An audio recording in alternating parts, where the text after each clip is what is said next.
Hello, and welcome to Abilities United Presents Community Connections, a program dedicated to those individuals living with a developmental or physical challenge. I'm Andrea Thronson, Community Connections Developer. Tonight, our theme is building community. Our guest, Santa Clara Supervisor Joe Simitian, has been building community in California for decades. Welcome, Supervisor. Good to be with you. So, you're so passionate about your work. Could you tell me just a little bit about what got you interested in working with, people that have disabilities, with integrating communities? Where did that start? You know, I can actually pinpoint it to the night. I was on the Palo Alto School Board, and we had a group of parents who were, quite frankly, unhappy with the way their youngsters were being treated. And they came to the microphone one after another, and they each spoke for 2 minutes, and they were getting nowhere. They were making no progress. Right. And finally, they sort of fumed out of the room, and I could tell that this is not working. And I did something I'd never done before, which is I quietly got up, walked out the back door, went outside, and sure enough, found them all outside, just, Convincing at a total loss Right. for what to do with these people. And I said, I think these are complicated and important issues, and I don't think we're going to get them resolved in 2-minute increments. So maybe we ought to sit down for a cup of coffee or go to lunch and see if we can't get a better understanding of the challenges your kids are facing and what we can do about them. And they were so startled. They said, Oh my really, God. you would do that? I said, yeah, that's our job. That's what we're, and Right. so from that conversation outside the board chambers all those years ago, Wow. then we had lunch. Then I started working more closely with the community, ended up being a liaison from the school board to the special education community in Palo Alto Unified School District back in the day. Right. And really that was the beginning of, what I hope is a better understanding sort of the needs of that particular part of the community. Right. So how, because you're so, you're so hands-on, and you were saying that that's one of the reasons you like the role of supervisor. Yeah. Tell me a little bit about how that impacts that community. Well, when I was off in Sacramento for 12 years serving in the state legislature and loved the work and loved the opportunity to have a statewide impact. But now that I'm back on the County Board of Supervisors here in Santa Clara County, it's a much different environment. And the work's very real, it's very immediate, you can see the impact. And so there have been opportunities, given the area that I represent, the northwestern part of Santa Clara County, to say, all right, well, what can we do to make sure that kids with disabilities, adults with disabilities, families with disabilities are really integrated into the larger fabric of the community. And, Right. and the thing I learned all those years ago is that if people with disabilities are an afterthought, then the results are going to be unsatisfactory. So as I say, I'm in a role now where I'm one of just 5 county supervisors. I represent the northwest part of the county, and so when I see an opportunity or an opening, I can, pretty nimbly step in and say, wouldn't it be helpful if we were able to support Ada's Cafe, as an example, Right. In terms of providing some job skills for young adults with disabilities? Or, gee, wouldn't it be helpful if we could do a little bit more for families of modest means who need a little financial help to get to Via West, Right. which happens to be on a county park site. So the Right. connection's an obvious one. And, it's been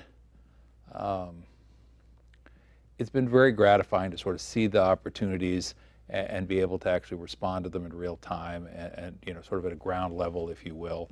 And again, I think, all those years ago, I had a lot of good folks in the Palo Alto School District who schooled me, who helped me understand. And I remember the conversations, I remember one mother in particular who's still a dear friend said to me, she said, I hate it when people say, oh, I could never do what you do.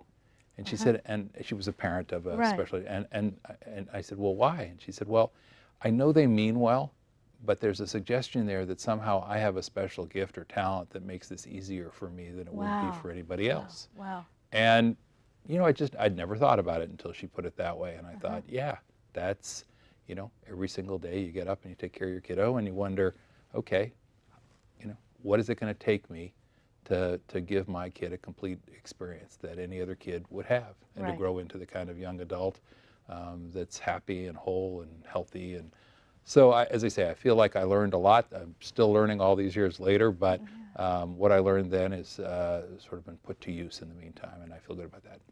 Yeah, well, you know, I've seen in working with, because we put so many of our participants out in the community, and there are so many gifts and so many talents that we owe it to the world to be completely integrated and that's, I think, what you saw all those years ago. And what if you track history, you see that, you know, following your track, things have kind of exponentially gone forward. Well, you know, at the risk of stating the obvious, I think things have gotten a lot better, but I still think we have a long way to go. And We do. So that's why, as I say, you know, when I see the opportunities, I try to take them, and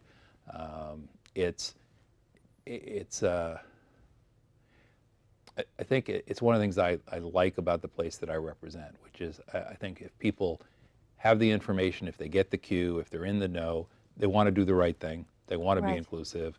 They want to make sure that the concept of community is as large and all-encompassing as it possibly can be. So really, you just need to make sure that the word goes out and that people understand. And for the most part, then enlisting their help and support is not that hard in my experience. Right, you kind of ride the wave. Yeah. Ride the wave. Okay. So one of the projects that, you know, a couple years ago, we did a video, our television production class, at the Magical Bridge. Yeah. And, you know, it's such a wonderful place. You have taken that, and tell me a little bit about what you're doing with the Magical Bridge. Well, you know, this was new to me. So, you know, that's why I say, you know, you keep learning, hopefully. And, you know, I had been approached, gosh, years and years ago. I was probably in my second term in the California State Senate, and I was asked for a letter of support from the Magical Bridge folks to send to the city of Palo Alto, essentially encouraging them to allocate funds. And I always hesitate before I do something like that because, you know, really telling somebody else how they ought to spend Their money. Their money is, Right. but I was so taken with the project, and I was so absolutely persuaded that it was something whose time had come, that I wrote what I hoped was a tactful letter saying, look, I understand you have limits on your resources, but Right. this is really a worthy effort. And so, you know, I feel proud that I was an early supporter even in that modest Right. way. Well, you know, the folks at Magical Bridge took off. They're a very talented group of folks, as you know, Right. and also very persistent in the best of ways. And all of a sudden the thing got traction. Well, by the time, you know, they were sort of closing in on the total budget for the project, I was on the Board of Supervisors, and they were coming up just a little bit short. And I said, well, let's see if we can't find a little bit of funding to help close that gap, which we were able to do. Nice. And that, of course, led to, you know, a marvelous Magical Bridge here in Palo Alto. But I was then started to think, and it was just from a random comment somebody made. They said, you know, you really that's great, but you really ought to think about it. Isn't there some way the county could do, you know, think bigger, think bigger, think bigger was the expression.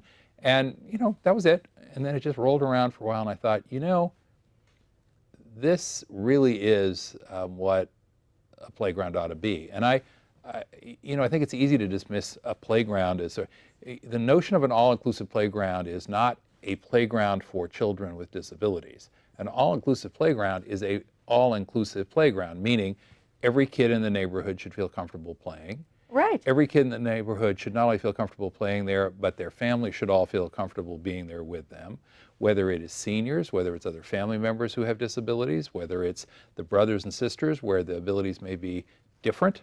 Right. They should all fit. That's what all-inclusive means. So I said, well, if all-inclusive means that, it also ought to mean the entire county. So how about we come up with a grant program and provide, we have 5 districts in the county that no one is aware of. I mean, nobody knows what supervisorial district that they live in or how many there are. But I said, what if we allocated $2 million per district from some county funding that was appropriate for that purpose?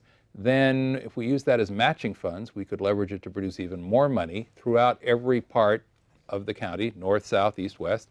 And we could then multiply and hopefully end up with at least 5 or 6 or maybe more Magical Bridge type parks, all-inclusive playgrounds around the entire county. So that was the proposal. My colleagues agreed. Wow. We've just finalized the plans for the grant process, and we're off to the races. And I'm hoping that over the course of the next few years, we'll see them try. And my hope,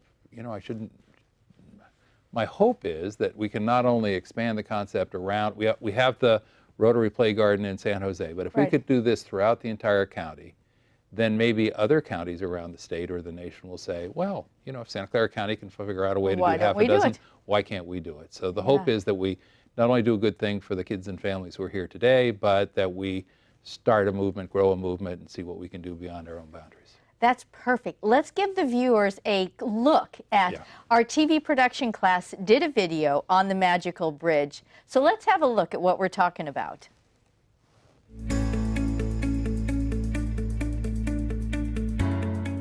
So the idea originally came because I have a daughter, Ava, and she wasn't able to use any of the parks here in Palo Alto. And Dawn is a real go-getter in this community, so she said, we can do it. You and I are going to build a park for Ava and all the children like Ava. It ended up taking longer than we thought it would take in the beginning, but it took us about 6 years to create this wonderful playground.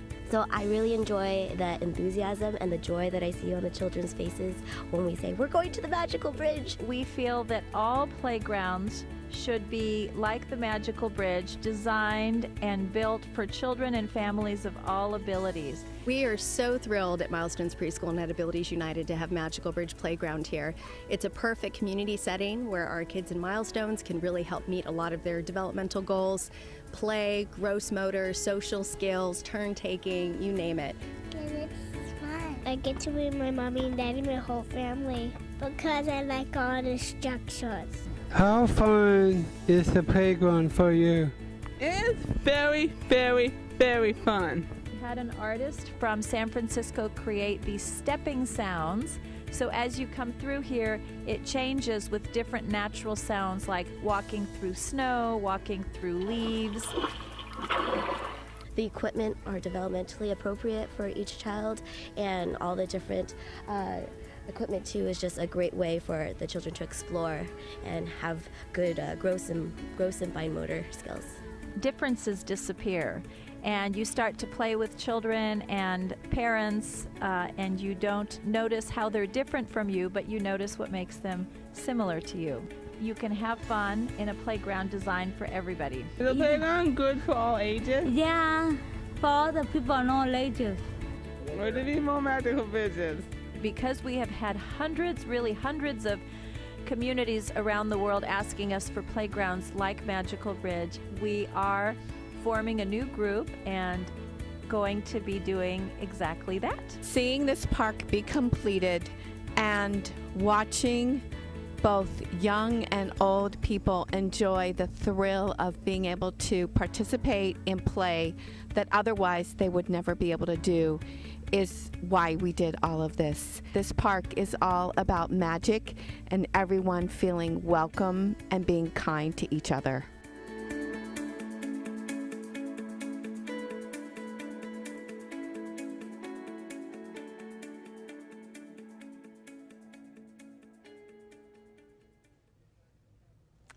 How exciting, and to think that we're going to have 5 or 6 of those parks in Santa Clara County, that's just, it's phenomenal.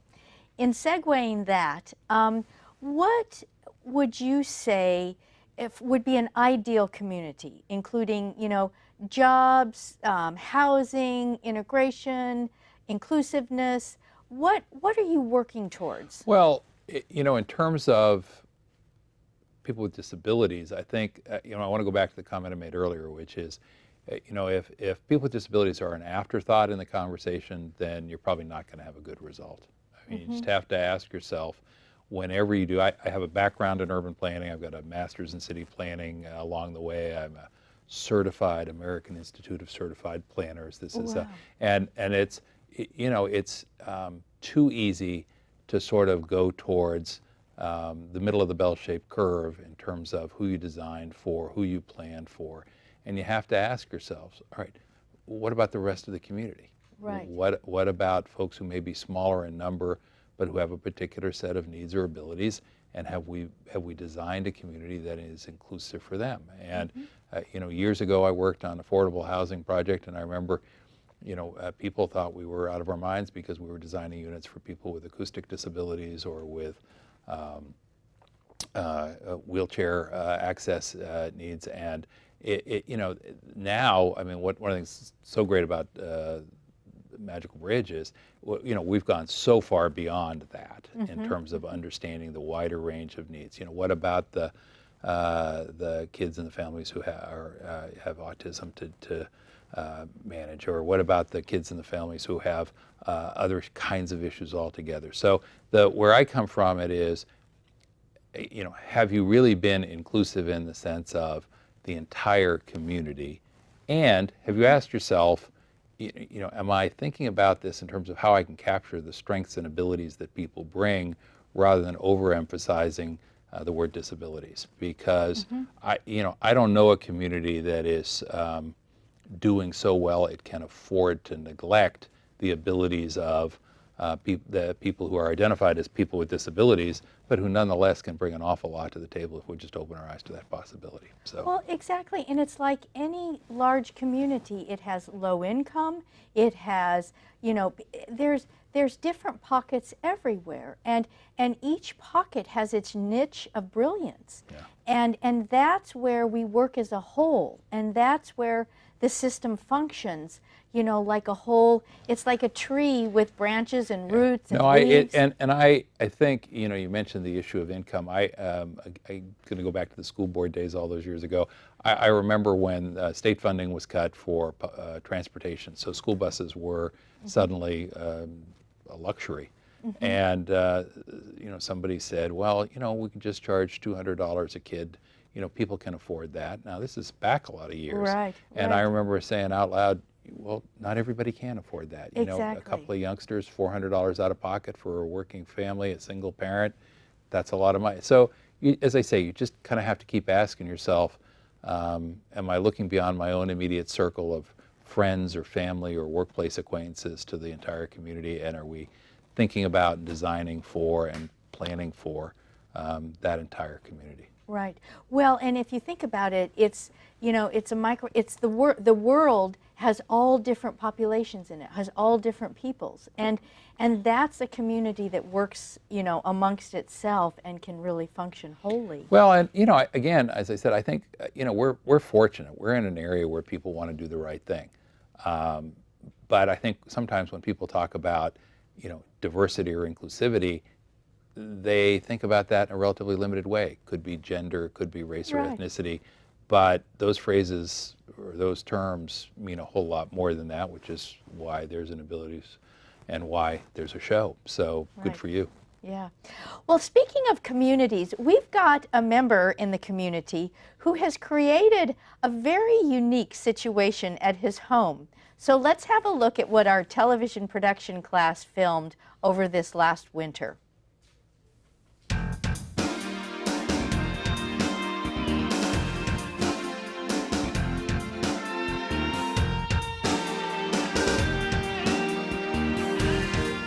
I'm Per Maresca here with Bruce G, who has created an ingenious hydroponic garden. So Bruce, what is a hydroponic garden?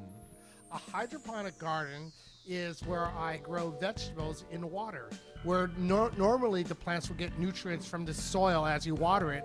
I add nutrients to the water, and so that feeds the plant. So it grows completely in water without any soil. So right here, I have a big tank, and this tank contains a bunch of water, and in there there's a pump, and the pump circulates the water and goes all the way down to the other far end over here. As the water flows through, it passes through the roots of the system and just goes back to the far end and gets recirculated. So do you need to use any special fertilizer or minerals? Yes, I add these nutrients. So here's some nutrients here that I add to the water. I have a seed and I place it in the cube, and then I put it in this tray over here. And as you can see, as the plants start growing, this is what it looks like after about 2 weeks. And then I transplant that over down here into the hydroponic system. I grow leafy greens, like I grow tomatoes, cucumbers, peppers outside, and those grow very well. For example, in New York, they have lots of rooftop gardens that are grown on hydroponics. So there you could have fresh lettuce grown right there in the middle of the city. They also grow it in other areas, for example in Alaska, where it's very cold. On behalf of all of us at Abilities United, I say thank you very much for your time and for your very valuable information. So thank you. You're welcome. Thank you.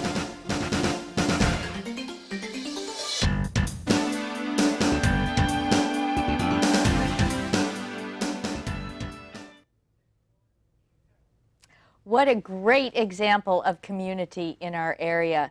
You know, our participants, they do a TV production class and they take those videos and they interview and do the questions, figure out who they're going to interview, and it's just one way that we're finding out about all the little pockets of brilliance within our community. So given that, all that we've talked about tonight, Supervisor, you know, when you were long ago, when you were at the school board and you were hearing those parents struggling with their problems, how did you know, it's one thing to have adversity and to have troubles, because that was a big issue. How do you, because it seems like your job, if I may be blunt, is taking a lot of problems and trying to find solutions. Well, it's funny that you say that. Years ago when I ran for office, we tried to figure out what should the slogan be, and finally we decided the slogan was helping people solving problems, because that's 4 words that pretty much sums up the job description. It is, yeah. And you know, I think for those of us who are in public positions, whether they're elected or professional staff people, I think it starts with being entirely comfortable with acknowledging what you don't know. Mm-hmm. And you know, for those of us who have not had the same experience, there's just a lot we don't know. Yeah, so, you know, we got to ask.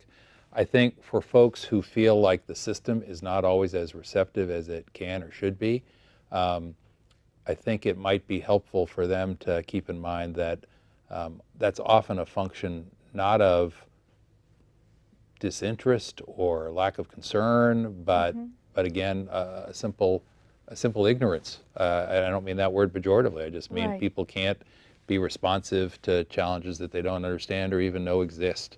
And so, you know, I know too many families, for example, who feel like when they go in to work through the IEP, the individual education plan for their kid, that is a confrontational rather than collaborative process. Yeah. Well, that's not what it should be.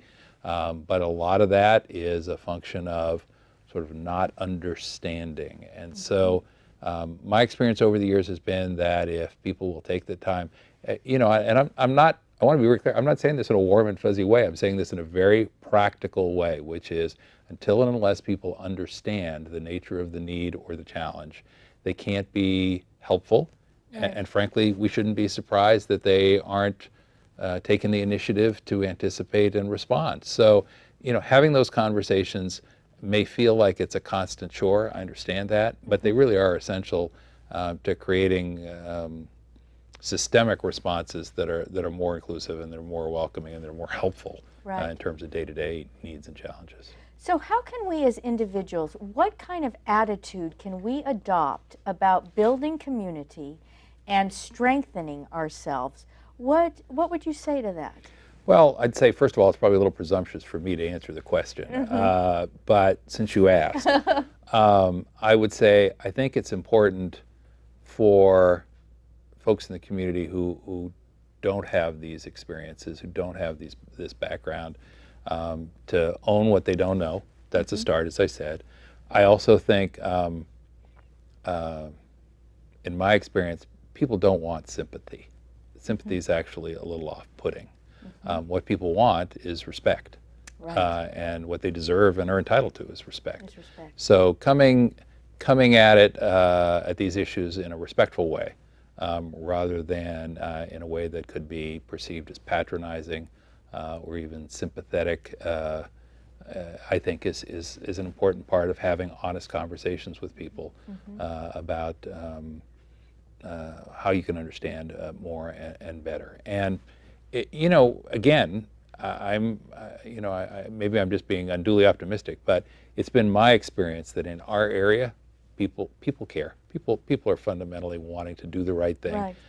But again, we can't be surprised if they don't know. And and that respect needs to be two ways. And there are going to be times when someone's going to commit a gaffe. They're going to use language that's not helpful. And helpfully explaining to somebody why that's the case can help take us to the next step. Right. Well, and I think what you're talking about too is an attitude of grit, an attitude of perseverance, and not letting life just take over, but having a stand and being able to make a difference and have a voice that's heard and make changes. I mean, that's what those parents did all those years ago at that school meeting. You heard the voice and change happened. Well, and I think, just to draw on my own personal experience, I think the encouraging thing is, that change, that understanding stayed with me in my work. So they had an impact that they didn't even and couldn't have anticipated. Right. I mean, years later, it was the same group of parents who say, "You remember when we worked together when you were on the school board?" And I said, "Uh-huh." And they said, "Well, now that you're on the city council, our kids are older and they need a place to live. Right. So we worked together to create housing for young adults with disabilities on Page Mill Road, and it's there today." And Right. because they had a set of needs for their kids who then became young adults, we had a working relationship. I had at least a modicum of an understanding of what those needs were. And so, to anyone who says, "Gee, can I explain this one more time?" That one more time may last and ripple through the years that follow in ways you can never anticipate. Right, right. Well, I think what the supervisor said is so critical, that people do care and change can happen. And it's about creating and building and sustaining a community where everyone's included and everyone has gifts and talents, and actually making the world a better place and a more joyful place to be. So thank you, Supervisor, for Been joining us. good to see you again. Yes, very much. Thank you for joining us at Abilities United Presents Community Connections. Have a good evening.